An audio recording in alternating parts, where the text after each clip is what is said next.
से नूर मिलता है, चैन मिलता है, सुरूर मिलता है। जो भी आते हैं मैया जी तेरे दर पे, उसे कुछ न कुछ तो जरूर मिलता।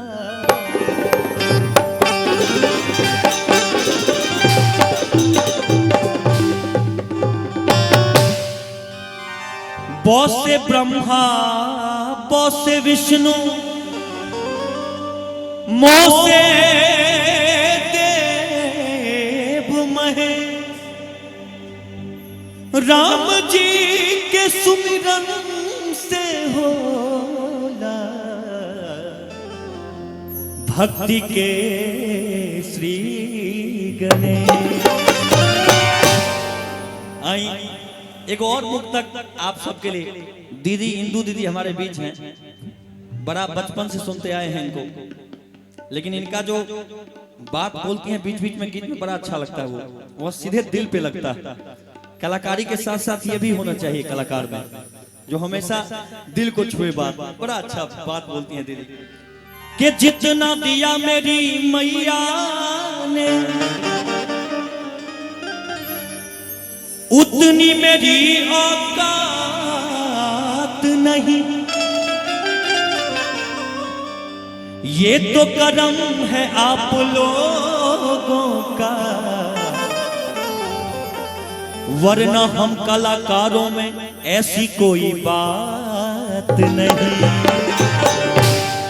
ये सच बात है, बिना आपके बिना कुछ होने वाला नहीं। कलाकार का कोई भी कितना भी गा ले, कुछ कर ले, जिस पर जैसे महादेव को एक वरदान दिया था भस्मासुर को कि जिसके माथे पर हाथ रख दोगे वो भस्म हो जाएगा। तुम महादेव पर ट्राई किया था सबसे पहले कि आप ही के माथा पर दे के देखते हैं भस्म होते हैं। तो उसी तरह से कलाकार पर आप सबका आशीर्वाद होता है। लेकिन गाएंगे अभी, और आप देखिए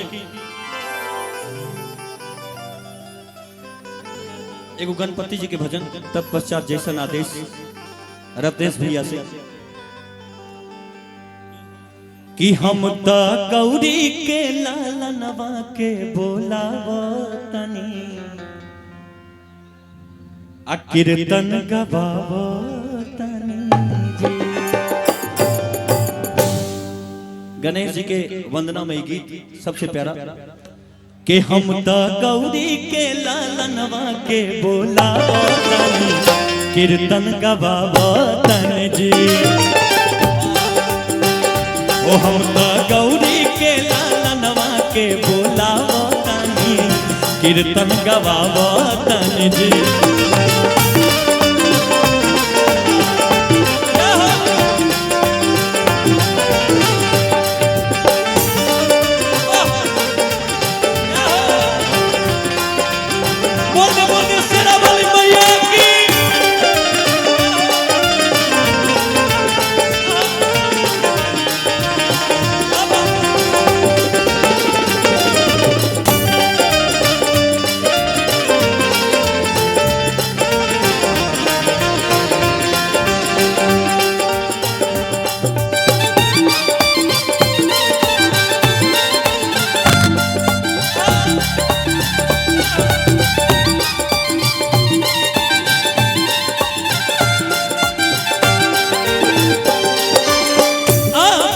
चंदन औरी पान के पाती,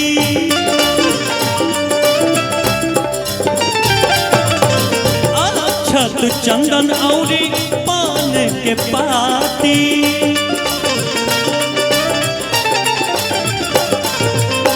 और माई के पूजा करे जाला सब बराती।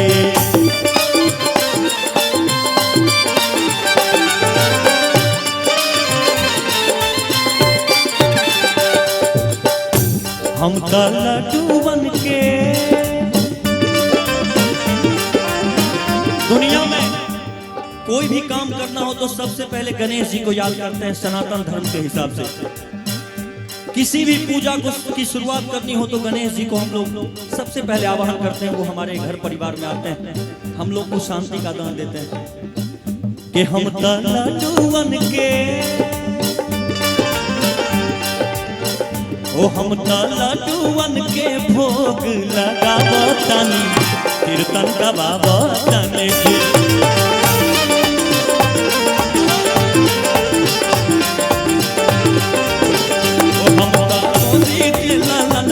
के बोलावतनी कीर्तन गवावतनी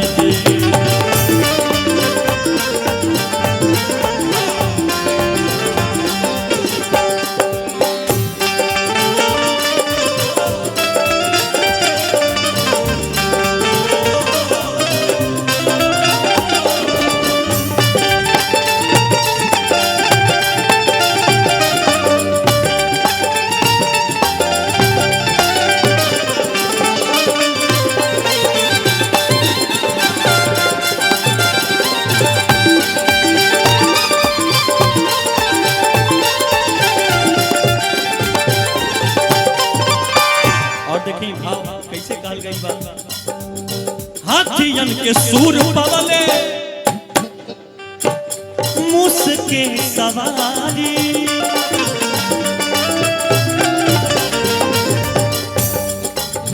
देवों में पूजा होला सबसे अगारी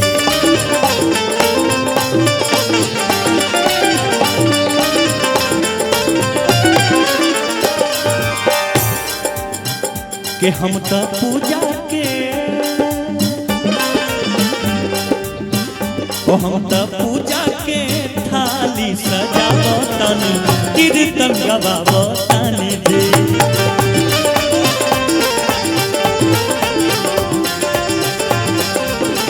ओ हम तो गौरी के लालनवा के बोलावतनी कीर्तन गवावतनी दे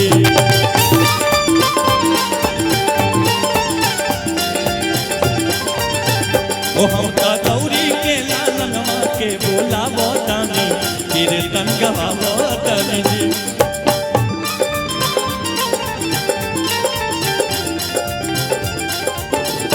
हम गौरी के लालनवा के बोलावतनी कीर्तन गवावतनी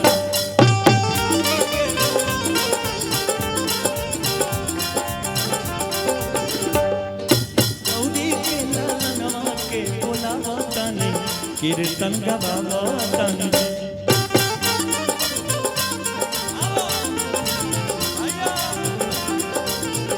हम तो गौरी के लालनवा के बोलावतनी कीर्तन गवावतनी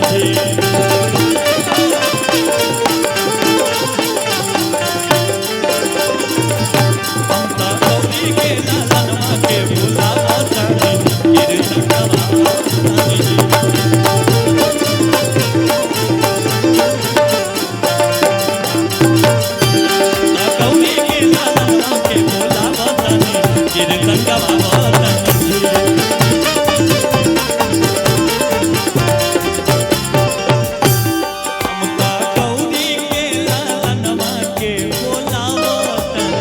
कीर्तन गवावतनी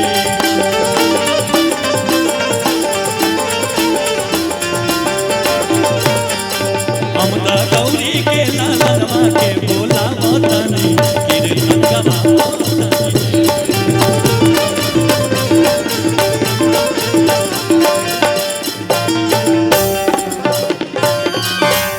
अगर अच्छा लगल तो जोरदार ताली बजा के आशीर्वाद चाहब आप सबसे। बहुत